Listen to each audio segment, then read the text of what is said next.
Why the heron has a crooked neck. The flames leapt gaily upward in the wide fireplace, throwing strange shadows on the painted walls and gleaming on the polished wood of floor and beam and cupboard.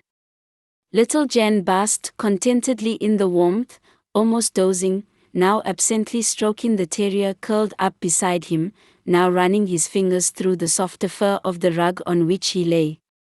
It was made of silver jackal skins, a dozen of them, to judge from the 6 bushy tails spread out on either side, and as Outa Karels' gaze rested on them, he remarked reminiscently. Ah! But Outa Karels was a slim Karel. No one ever got the better of him without paying for it. In an instant little Jan was sitting bolt upright, every symptom of sleep banished from his face.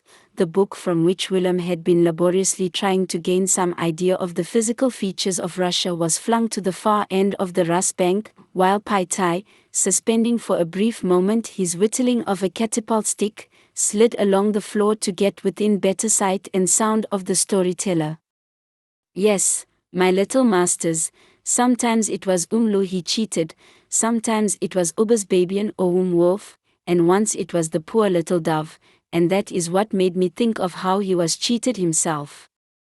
Did the little dove cheat him? Asked Paitai eagerly.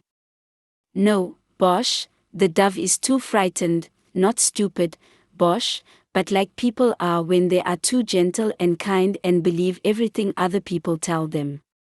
She was sitting on her nest one day singing to her little children, Kuo-o, Kuo-o, Kuo-o, when Outa Karels prowled along under the tree and heard her. Ella wailed. Now I'll have a nice breakfast, he thought, and he called out, Good morning, Tant. I hear you have such pretty little children. Please bring them down for me to see. But the Tant was frightened of Outa Karels, and said, I'm sorry, they are not well today, and I must keep them at home. Then Outa Karels lost his temper, and called out, Nonsense, I'm hungry and want something to eat, so throw down one of your little children at once. Bashes know, sometimes crossness drives away frightenness, and Tant was so cross with Outa Karels for wanting to eat one of her little children that she called out, No, no, you bad Outa Karels, I shall do nothing of the sort. Go away and look for other food. If you don't, I'll fly up and eat them all, said Outa Karels. Throw one down at once. And he stamped about and made such a horrible noise that the poor Tant thought he was really flying up. She looked at her babies, there wasn't one she wanted to give, but it was better to lose one than have them all eaten, so she shut her eyes and fluttered about the nest till one of them fell out, and Outa Karels caught it in his mouth and carried it off to his hole to eat. But the poor Tant was sad. She spread her wings over her other children and never slept all night, but looked about this way and that way with her soft eyes, thinking every little noise she heard was Outa Karels trying to fly up to her nest to gobble up all her babies. The next morning there was Outa Karels again. Tant, your child was a nice, juicy mouthful. Throw me down another. And make haste, do you hear? Or I'll fly up and eat you all. Kuo-o, Kuo-o, Kuo-o, said Tant, crying, No, I won't give you one. But it was no use, and in the end she did what she had done before, just shut her eyes and fluttered round and round till a baby fell out of the nest. She thought there was no help for it, and, like some people are, she thought what the eye didn't see the heart wouldn't feel, but her heart was very sore, and she cried more sadly than ever, and this time she said, Oh-oh, oh-oh-oh-oh, oh-oh-oh-oh. It was very sad and sorrowful to listen to, Oh-oh-oh, oh-oh-oh-oh, oh-oh-oh-oh. Here came old Umrija. He is a kind old bird, though he holds his neck so crooked and looks like there was nothing to smile at in the whole wide world. Why do you cry so sadly, Tant?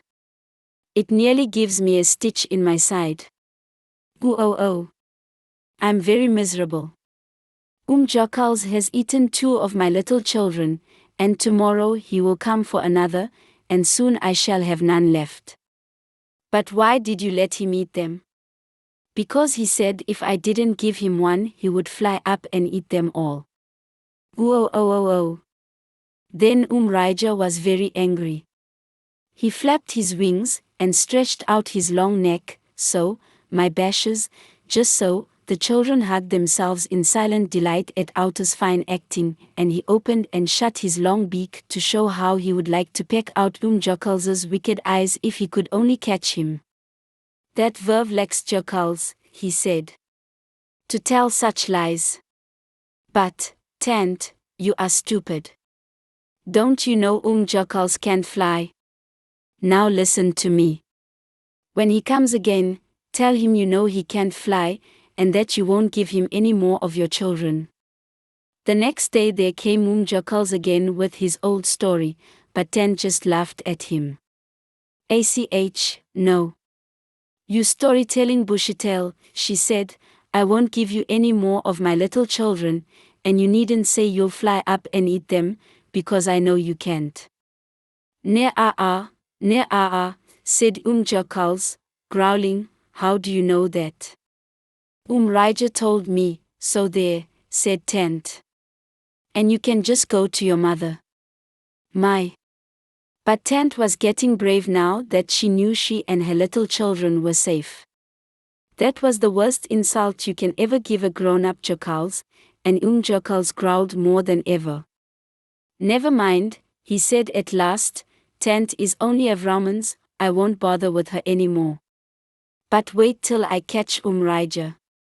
He'll be sorry he poked his long nose into my business, the old meddler, and he trotted off to look for him. He hunted, and at last he found him standing on one leg at the side of the river, with his long neck drawn in and his head resting on his shoulders. Good day, Raja, he said politely.